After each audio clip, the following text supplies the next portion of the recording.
Hello, I'm Brent Gardner, and this is the NRA-ILA Grassroots News Minute for Friday, June 5th. Here with today's first story is correspondent Susan Chrisman.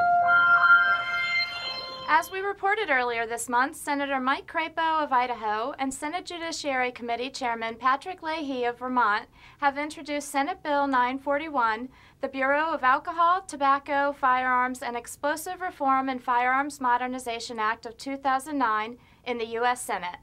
Representatives Steve King and Zach Space have introduced a companion bill, H.R. 2296, in the U.S. House.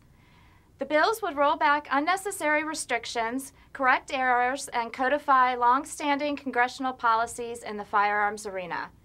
These bipartisan bills are a vital step to modernize and improve BATFE operations.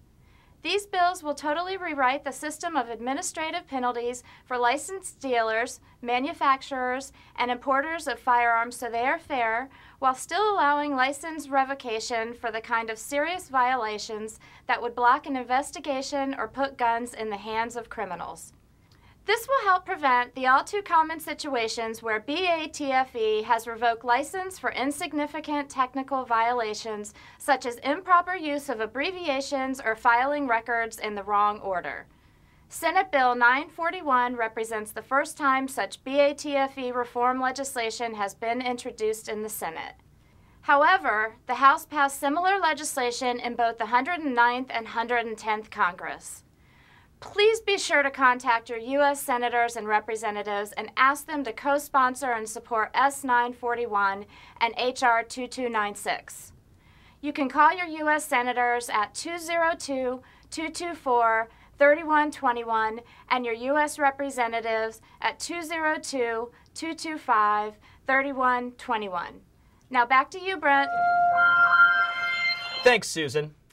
Over the last few weeks, NRA-ILA has received hundreds of emails warning us about Senate Bill 2099, a bill that would supposedly require you to report all of your guns on your income tax return every April 15th. Like many rumors, there's just a grain of truth to this one. Someone's recycling an old alert, which wasn't even very accurate when it was new.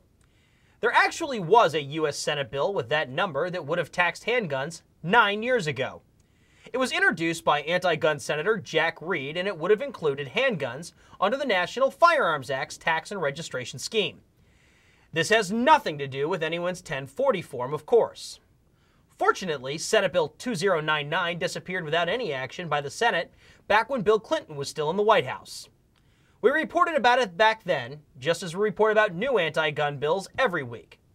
Now, it's time for gun owners to drop this old distraction and focus on the real threats at hand. For more information on these stories and for up-to-date legislative alerts, please visit www.nraila.org.